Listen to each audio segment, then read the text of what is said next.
We'll bring on right now Clay Henry, publisher and editor of Hawgs Illustrated. You can read his stuff, of course, also at Whole Hog Sports.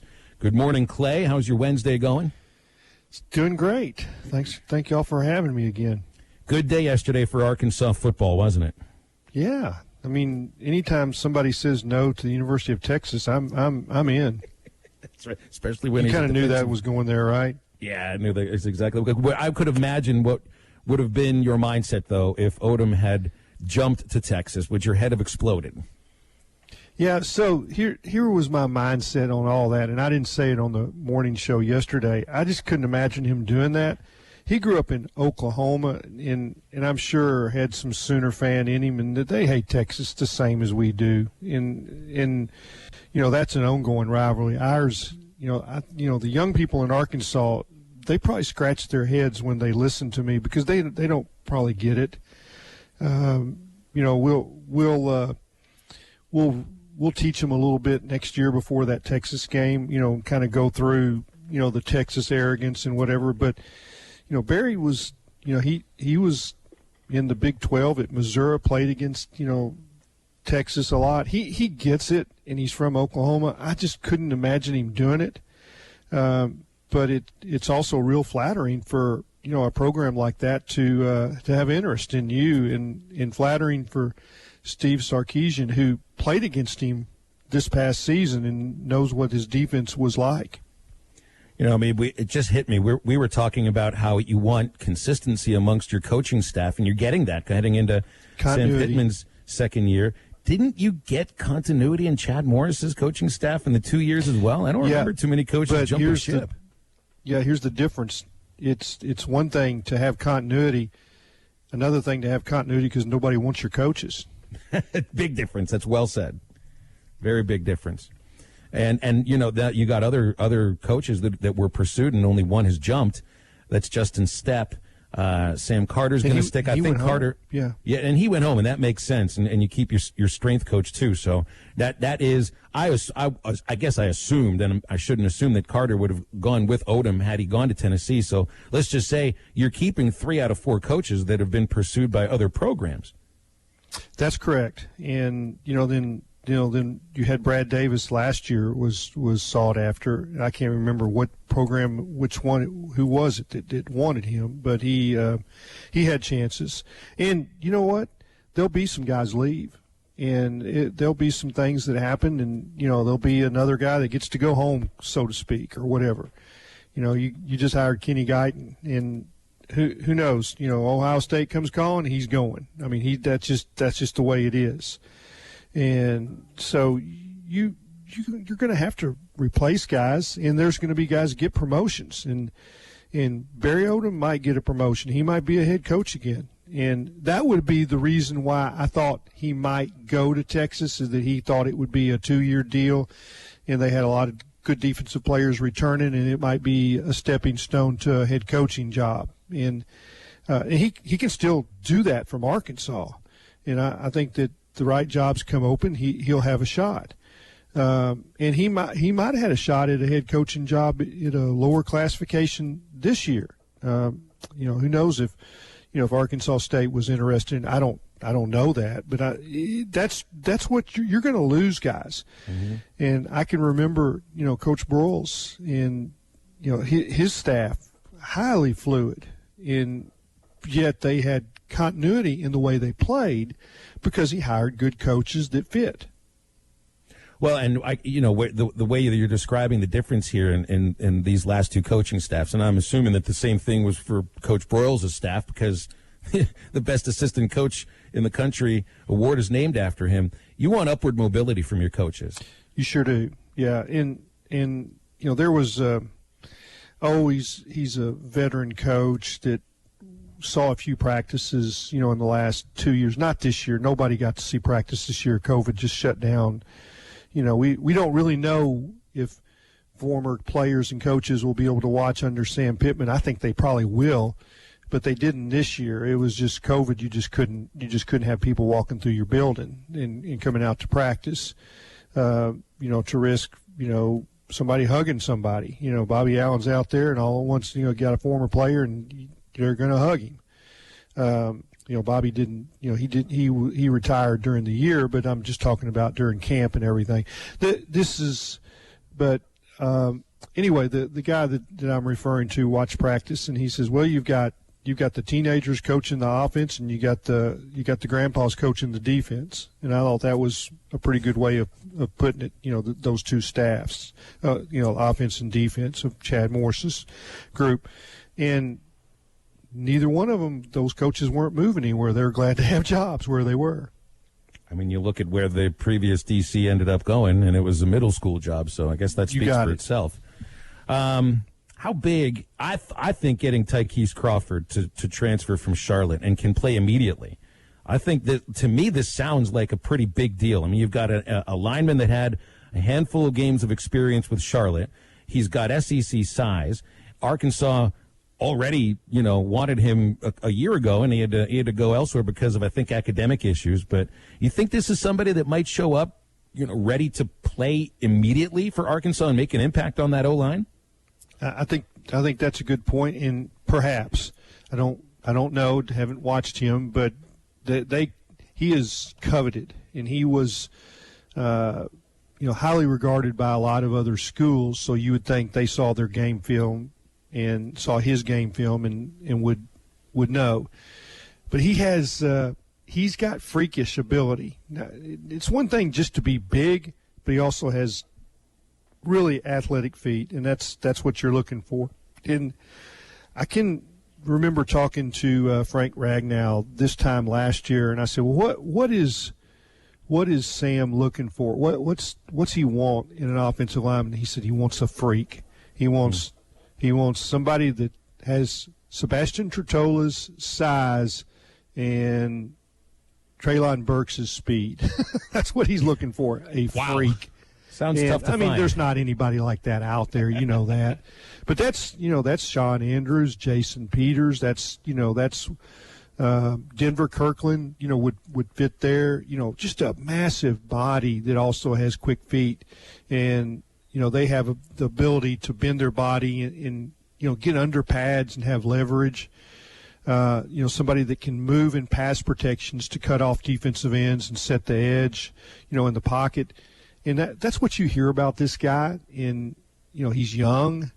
But, yeah, I think the good news is that all the starters are returning, and so he'll have to be better than one of those guys.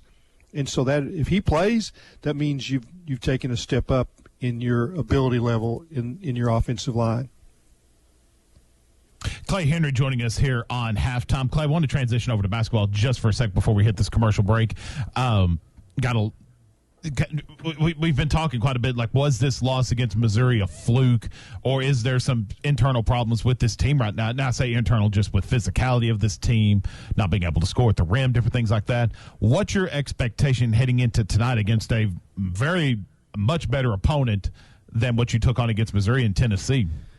Yeah, I think part of the problem with the team is they didn't play any teams like Missouri, and non-conference schedule didn't set up very well for the start of SEC play. They lost the Tulsa game. That's a road game. That'll affect them. This is a road game tonight, and you would have liked to have had that Tulsa game to just prepare a little bit. You set your schedule to play 2 Power 5 teams in Vegas. Those games, they got wiped out because of COVID very early. I made some notes during the game, and Bill Connors, who was a sports editor at the Tulsa World, taught me how to cover basketball, and I make notes, and then I write a commentary. And one of them was the team that's getting the better shots is Missouri. They took bad shots, and that's what Musselman said. And then I want to talk about physicality and what the missing link, Justin Smith. I guess when we come back, we're going up against a break, right? Yeah, we'll get it. We'll get into more of the basketball game. Yeah, I got more after thoughts. The break, and I want to ask you about the Heisman winner, Devontae Smith. So we'll do that after the break.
Arkansas basketball, 5:30. 6 o'clock is the tip.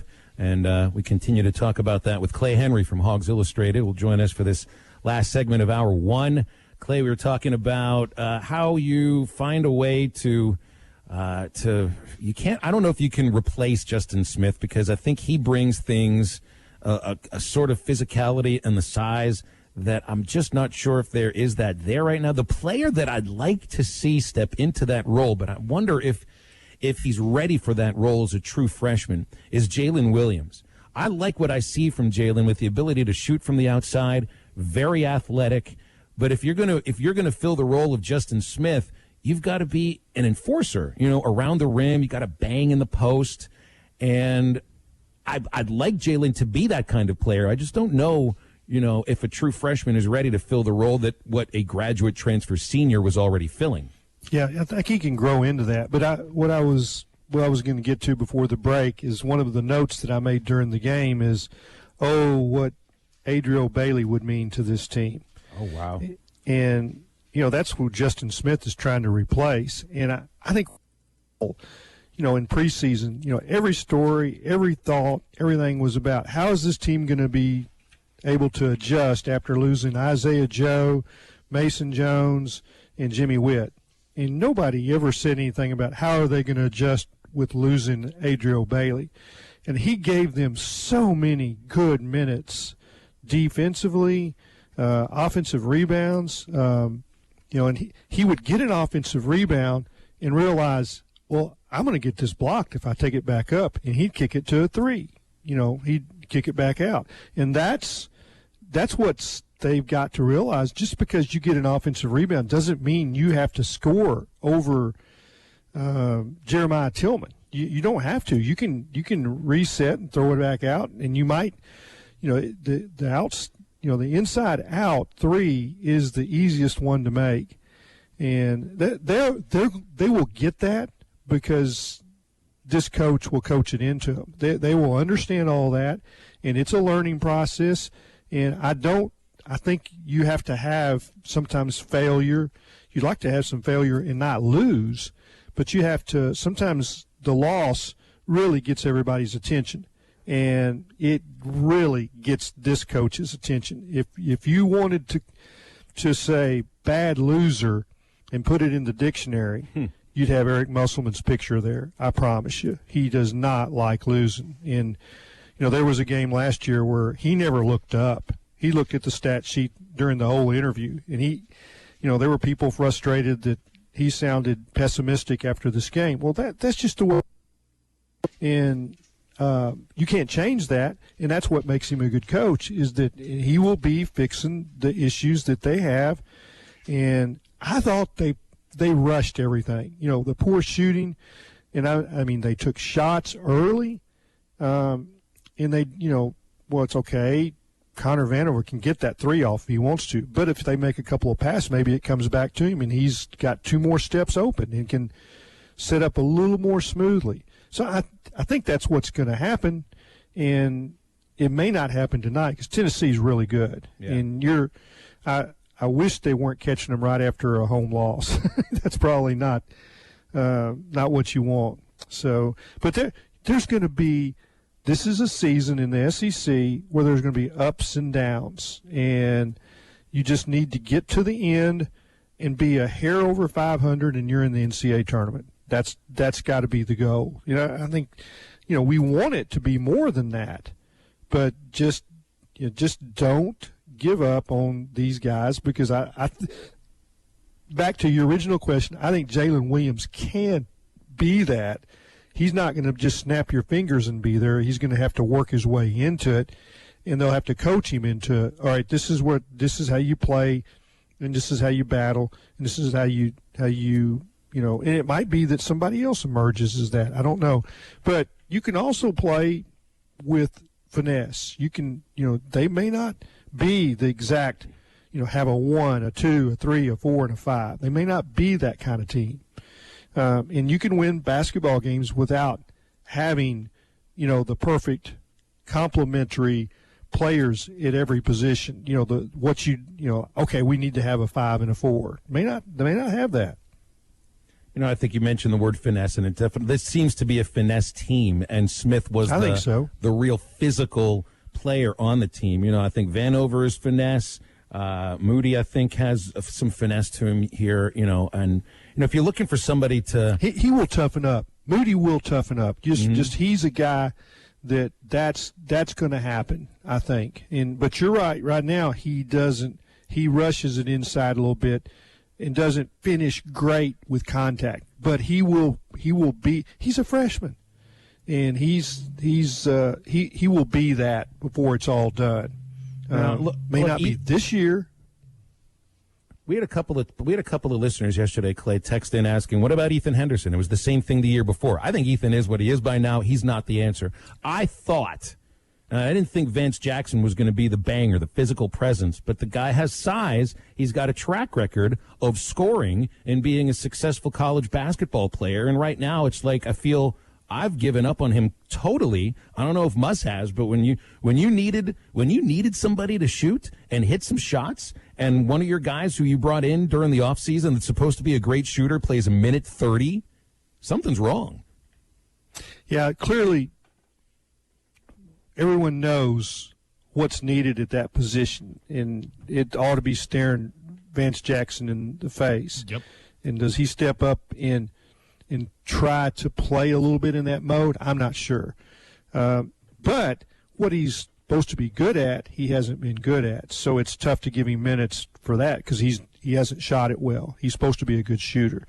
And it just hadn't happened for him. And it still might. I think he'll get, if he shows it in practice, he may get some more minutes. But that doesn't look like that's where, that particular position is going.